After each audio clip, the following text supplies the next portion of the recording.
जय सच्चिदानंद. जय सच्चिदानंद. तुम्हा सर्वांच्या अंतरात वसलेल्या परमात्म्याला अत्यंत भक्तिपूर्वक अभेद्य भावाने नमस्कार नमस्कार नमस्कार. जय सच्चिदानंद. सगळ्यांचा आनंद वाढतोय ना? पारायणाच्या गोष्टी सगळ्यांना चांगल्या वाटत आहेत, समजत आहेत का? ज्या प्रकारे पारायण होत आहे, मराठीत तर होतंच, मराठीत तर चांगलं वाटलं सगळ्यांना? ज्ञानाच्या चाव्या मिळत आहेत का? हो का नाही? तर बरोबर आहे. खरं तर प्रतिक्रमण करायला हवं 10-15 मिनिटं तरी.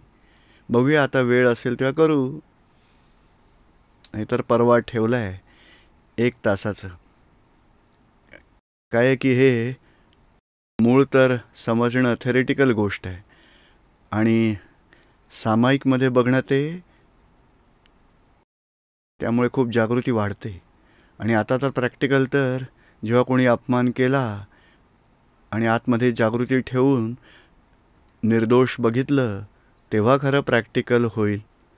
ज्ञान प्रॅक्टिकल झालं तर अनुभवदशा हळूहळू पुढे जाऊ. आता पुढचं वाचूया आपण. Page number 7. त्याला काही दुःख होईल असं आचरण केलं तर ते अतिक्रमण म्हणवतं आणि अतिक्रमणाचे प्रतिक्रमण करायला हवे. आणि 12 महिन्यानंतर करतो तसं नाही. Shoot on site. दोष होतात लगेच असं व्हायला लागलं तेव्हा तेही दुःख काही कमी होतील. वितरागाच्या मतानुसार चाललो तर दुःख जातील, नाहीतर दुःख जाणार नाहीत. Shoot on site. दोष होताच लगेच बघा आणि ठार करा. हे कर्फ्यूच्या वेळेस असतं, शूट ॲट साईट. आपला कर्फ्यू नाही आहे, आपली जागृती ठेवू इच्छितोय. दोष प्रकट झाला त्याला मुळापासून उपटून फेकून द्या, तरच मग दुःख जातील. आणि हेच वितराग. मोक्षमार्गात तीर्थंकर भगवंतांनी हेच केलं आहे, हेच जगाला सांगितलं आहे. दादाजींनी हीच गोष्ट सांगितली आहे आणि तोच पुरुषार्थ आहे. अंतरातले दोष, क्रोधमान, माया, लोभ ह्यालाच कषाय म्हटलं जातं. आणि तीर्थंकर भगवंतांना अर्यंत क्रोधमान माया लोभ रूपी अरी शत्रू ज्यांनी जिंकून घेतले, संपवले अकषाय दशा, तीच वितराग दशा. आणि त्यालाच निर्ग्रंथ म्हटलं जातं. ग्रंथींचा छेद करा तरच या मार्गावर आपण पुढे जाऊया. प्रतिक्रमण करत करत, प्रत्याख्यान घेत घेत. आणि आपल्याकडे एक स्टेप पुढची जागृती आहे, विलगपणाची जागृती. स्वतः शुद्धात्मा आहोत आणि प्रकृतीत जो दोष झाला आहे तो प्रकृतीचा मालक अहंकार, त्यालाच सांगायचा आहे, हे बघ चूक झाली, माफी माग, निश्चय कर, आता अशी चूक नाही करायची. त्याच जागृतीने दोषही कमी होत जातात आणि विलगपणाच्या जागृतीचे अनुभव वाढत जातात. प्रश्नकर्ता: ते प्रतिक्रमण कसं करायला हवं? दादाश्री: जर आम्ही ज्ञान प्राप्त केलं असेल तर त्याचा आत्मा आम्हाला माहीत असेल, म्हणूनच आत्म्याला संबोधित करायचे किंवा तर ईश्वराला संबोधित करायचे. हे ईश्वर, पश्चाताप करतो, माफी मागतो आणि आता पुन्हा नाही करणार. बस तेच प्रतिक्रमण. आपल्या समजुतीने करायचं. मनापासून पश्चाताप करायचा की अशी चूक करणार नाही. खूप झालं. खूप पारिभाषिक शब्दांची गरज नाही आहे, अलंकारिक शब्दांची गरज नाही आहे. ते बघा, मनापासून ही भावना की नाही, ही चूक झाली माझ्याकडून, असं मी कधीही करणार नाही. प्रश्नकर्ता: ते धुतलं जाईल का? Page number 8. दादाश्री: हो, नक्कीच धुतले जाईल. प्रतिक्रमण केलं म्हणून मग राहत नाही ना. खूप भारी कर्म असतील तर जळलेल्या दोरीप्रमाणे दिसेल, पण हाताने स्पर्श करताच झडून जाईल.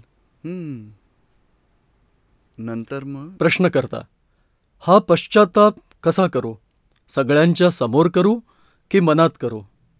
दादाश्री: मनातल्या मनात.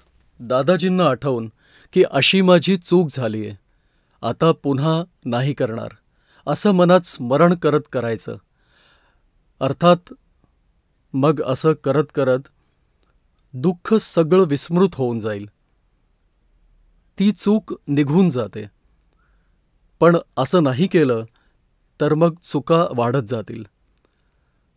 हा एकच रस्ता आहे की स्वतःचे दोष दिसत जावत आणि शूट संपून जावत. असं करत करत दोष संपून जावत. स्वतःचे दोष दिसत जावोत आणि शूट म्हणजे संपत जातील. हाच मार्ग आहे प्रतिक्रमणाचा. स्वतःचे दोष बघणं आणि बघायचं की विज्ञान काय सांगतं की आत्मा अज्ञानदशेत तन्मयाकार होत असतो, म्हणून दोष शिरले आहेत. आता ज्ञाता राहू दृष्टा राहिल्याने दोष बढून जातील.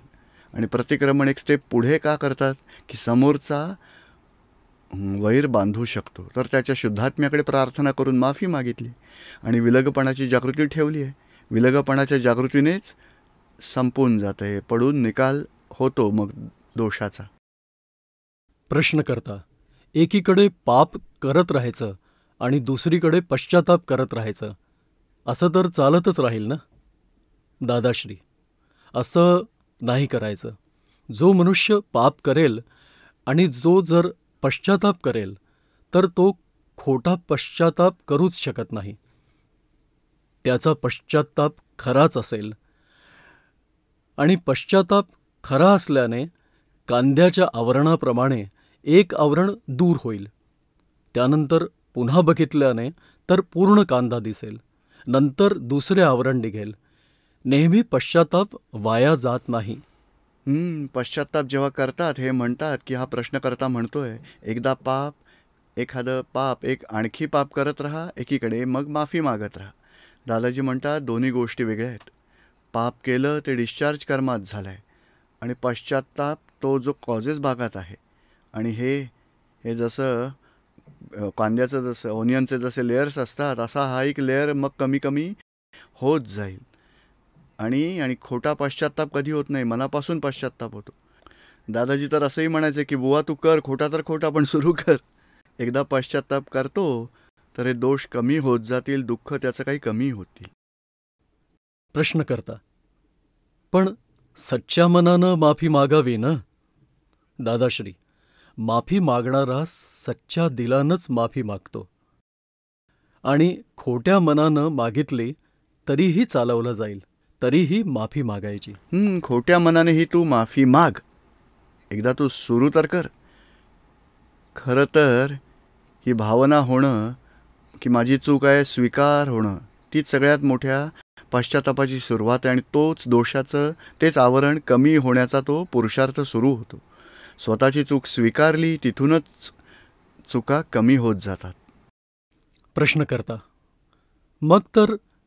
मग त्याला सवय होऊन जाईल. दादाश्री: सवय झाली तर होऊ देत, पण माफी मागायची. विना क्षमा करतात तर आफत आली समजा. माफीचा अर्थ काय आहे ते प्रतिक्रमण बनवतं. आणि दोषाला काय म्हणतात? अतिक्रमण. ही सवय तर खरंच पाडण्यासारखी आहे. सवय अशी व्हायला हवी, दोष दिसले प्रतिक्रमण करा, दोष दिसले प्रतिक्रमण करा, स्वतःच्या दोषांवर प्रतिक्रमण करत राहा.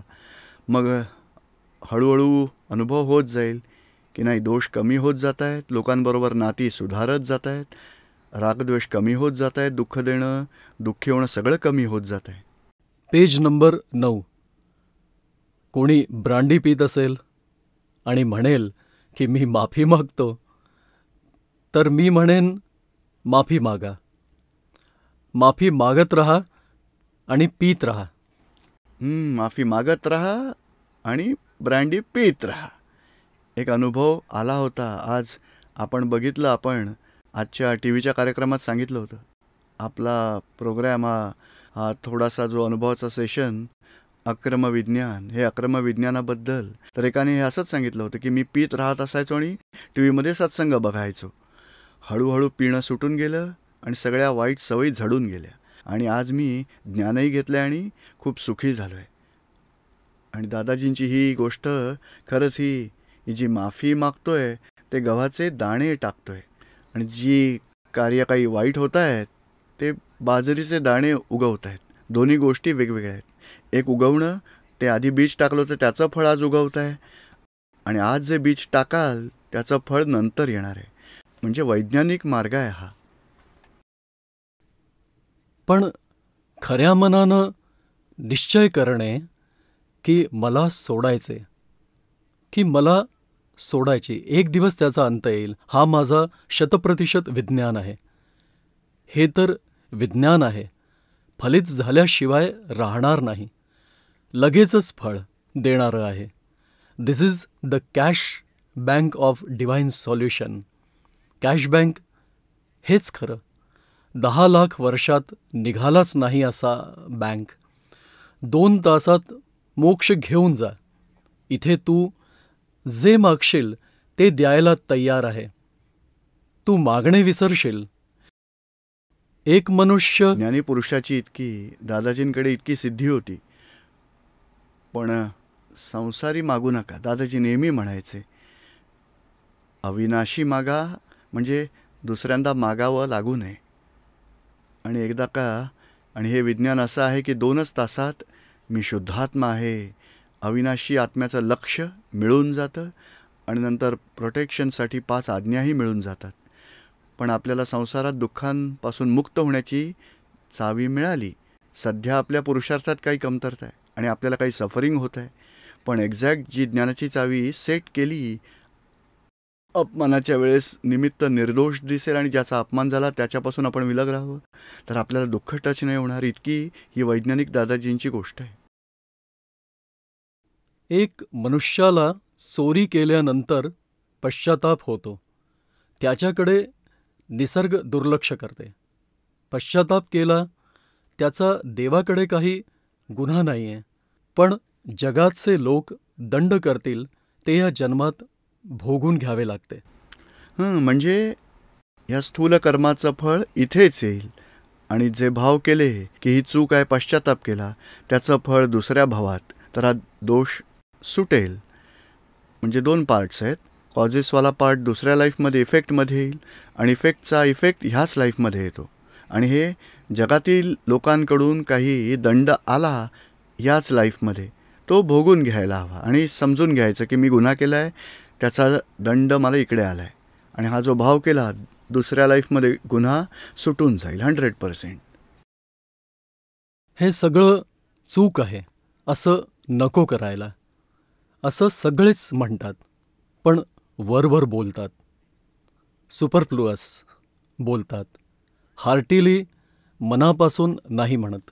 बाकी जर असं हार्टिली म्हणाले तर त्याला काही वेळातच गेल्याशिवाय सुटका नाही. तुमचा कितीही वाईट दोष असो, पण तुम्हाला त्याचा हार्टली पश्चाताप झाला तर तो दोष पुन्हा येणार नाही, आणि पुन्हा झाला तरीही त्यात काही हरकत नाही, पण पश्चाताप खूप करा.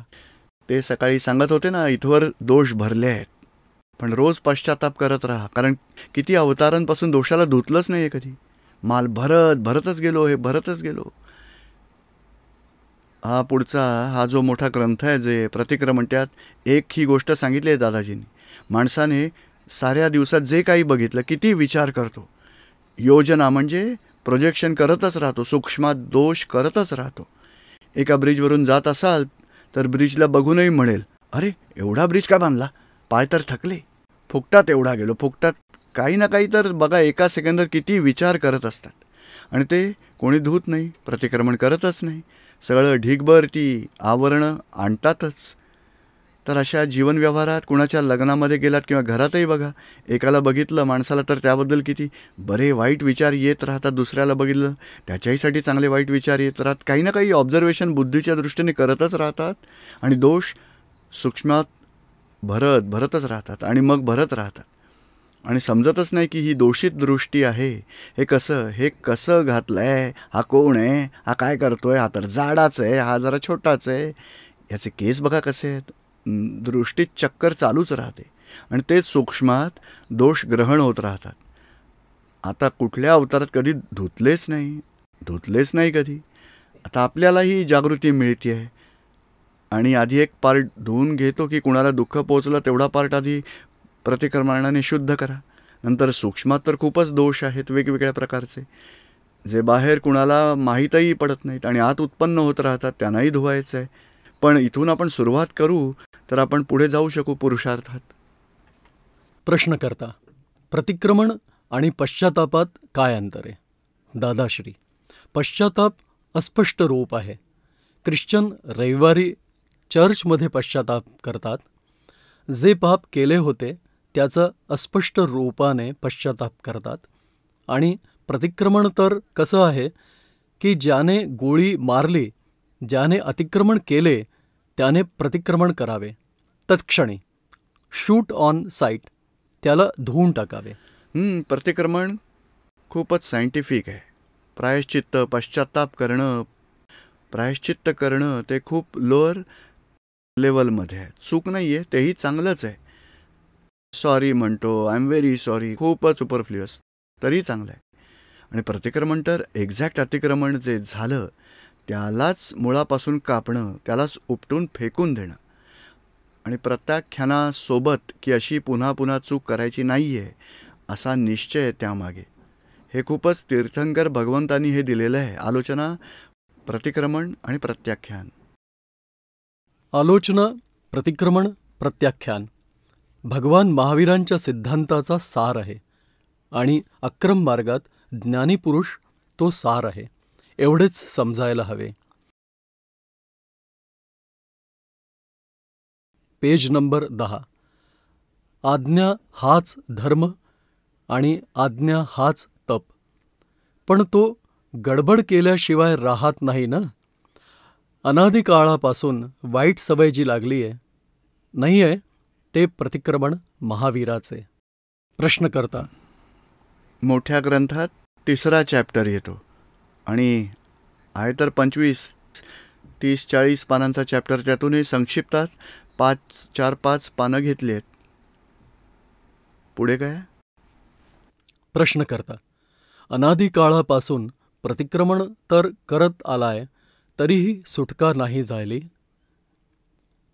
दादाश्री: खरे अतिक्रमण नाही केलेत, खरे प्रत्याख्यान आणि खरे प्रतिक्रमण केले तर त्याचा परिणाम होईल.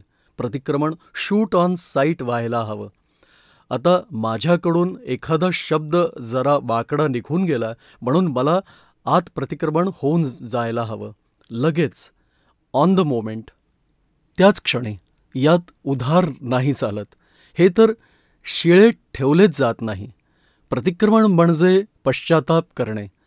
तर पश्चाताप तुम्ही कसा करता? प्रश्नकर्ता: पश्चाताप नाही करत, क्रियाच करत राहतात सगळे. दादाश्री: प्रतिक्रमण म्हणजे परत येणे. पाप जी केलीत, क्रोध केला असेल त्याचा पश्चाताप करणे, त्याला प्रतिक्रमण म्हणतात. परत फिरणं हे प्रतिक्रमण आहे. चूक करत पुढे जाणं ते अतिक्रमण आहे. पुन्हा फिरणं आपल्या चुकांपासून ते प्रतिक्रमण आहे. प्रतिक्रमण कशाला म्हणावं? की जे करण्याने दोष कमी होतील, जे करण्याने दोष वाढत राहतील त्याला प्रतिक्रमण कसे म्हणावे? अर्थात भगवानांनी असं नाही सांगितलं होतं. भगवान म्हणतात, समजू शकाल त्या भाषेत प्रतिक्रमण करून घ्या. आपल्या आपल्या भाषेत प्रतिक्रमण करून घ्या, नाहीतर लोक नाही समजू शकणार. तेव्हा हे मागधी भाषेत लिहिलं आहे. आता जे गुजराती आपली भाषा नीटपणे नाही समजत त्यांना मागधीत प्रतिक्रमण केल्याने काय फायदा होणार? आणि साधू आचार्य हे समजत नाही, त्यांच्यातही कुठला दोष कमी नाही झाला. म्हणून यात अशी परिस्थिती होऊन जाते. भगवान आपल्या भाषेमध्ये प्रतिक्रमण व्हायला हवं. तुम्ही मराठीत केलं तर मराठीत करा, कोणी गुजराती समजतं, कुणाला इंग्लिश समजतं, इंग्लिशमध्ये करावं. पण ही अर्धमागधी भाषा, महावीर भगवानांच्या वेळेस जी राजगृहीत भाषा बोलली जायची, मगधी भाषा, आणि तीही प्राकृतहून अर्धमागधी भाषा व्यवहार चालत असायचा. तर हे शब्द सगळे प्रतिक्रमण पच्चखाण, पडकमण ते सगळे अर्धमागधी भाषेत आहेत. आणि खरं तर ही चूक झाली आहे, मनापासून मी पश्चाताप करतो, अशी चूक करणार नाही, अशा साध्या भाषेतच प्रतिक्रमण करायला हवं. तरच चांगला परिणाम. कारण आपली बुद्धी, आपलं मन, आपला अहंकार नाही समजू शकणार, तर दोषांची शुद्धी कशी होईल मग सांगा. भगवानांनी मागधी भाषेत फक्त एक नवकार मंत्र एकटाच म्हणायला सांगितलं होतं, आणि तेही समजून म्हणणे. अर्थात मागधीत ठेवण्यासारखा फक्त हा नवाकार मंत्र एकटाच आहे, कारण ते भगवानांचे शब्द आहेत. Page number 11. प्रतिक्रमणात आधी तर त्याचा अर्थ समजायला हवा की मी हे प्रतिक्रमण करतो कसले. कुणी माझा अपमान केला किंवा मी त्याचा अपमान केला याचे मी प्रतिक्रमण करतो. प्रतिक्रमण म्हणजे कषाय यांना संपवणे. हे लोक वर्षात एकदा प्रतिक्रमण करतात, तेव्हा नवीन कपडे घालून जातात. हे प्रतिक्रमण काय लग्न समारंभ आहे की काय? प्रतिक्रमण करणे म्हणजे किती खोल पश्चाताप करणे. तिथे नवीन कपड्यांचे काय काम? तिथे काय लग्न करायचंय? वरून रायशी आणि देवशी प्रतिक्रमण. जेव्हा सकाळचं जेवण संध्याकाळी लक्षात राहत नाही, तेव्हा प्रतिक्रमण कशा प्रकारे कराल? रायशी आणि देवशी म्हणजे रात्री केलेल्या दोषाला सकाळी उठून धुवून टाकायचं, आणि सकाळपासून रात्रीपर्यंत जे दोष झाले त्याला रात्री निजायच्या आधी धुवून टाकायचं. तसं प्रतिक्रमण करायला सांगितलं होतं भगवंतांनी. त्याच्या पुढचं प्रतिक्रमण शूट ॲट साईड. जो दोष झाला त्याच वेळी त्याला धुवून टाकायचं. ते सगळ्यात मोठं प्रतिक्रमण. नंतर रायशी देवशी, नंतर पाक्षिक आहे, चातुर्मासी आहे, संवत्सरिक आहे. आणि हे प्रतिक्रमण नाही करू शकला तर ढीगभर दोष वाढत जातील. आणि प्रतिक्रमण म्हणजे जे सांगितलं ना की अर्थ कळला पाहिजे की मी कशाचं प्रतिक्रमण करतोय, कुठल्या दोषाचं प्रतिक्रमण करतोय. या तर सगळ्या क्रिया म्हणजे हे जे शब्द लिहिले आहेत, 1 तास बोलत राहाल, बोलत राहाल, बोलत राहाल, पण आपल्या जीवनात आपण कुणाला दुःख दिलं ते आठवून आपल्या चुकांसाठी पश्चाताप करायला हवा, तरच आपले दोष कमी होत जातील. ह्या प्रकारे प्रतिक्रमण करायचं आहे. तर आता तर क्रिया प्रतिक्रमण होत राहतात. हे दादाजी सांगू इच्छितात की हे भगवंतांनी सांगितलं होतं काय आणि आता होत आहे काय.